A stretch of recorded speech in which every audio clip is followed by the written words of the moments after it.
Having internet troubles? A quick reboot of your Rogers Xfinity Gateway can often solve the problem.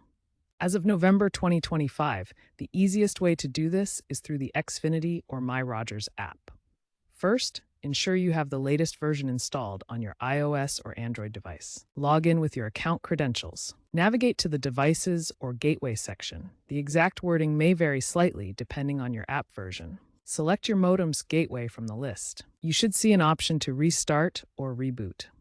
Tap this button. The app will prompt you to confirm your choice. The reboot process usually takes between 5 to 10 minutes. During this time, your internet service will be interrupted.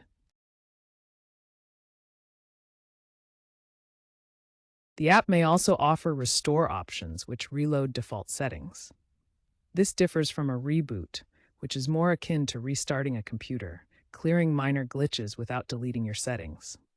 After the reboot, test your internet connection using the app's speed test feature or by browsing the web. If problems persist, consider a restore option in the app, which will reload a saved network configuration or default settings.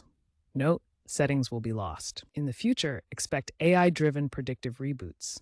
Ensure your app is updated to the latest version for security enhancements, including end-to-end encryption of commands, and to take advantage of machine learning to optimize reboot timing, reducing downtime by 30% compared to manual reboots.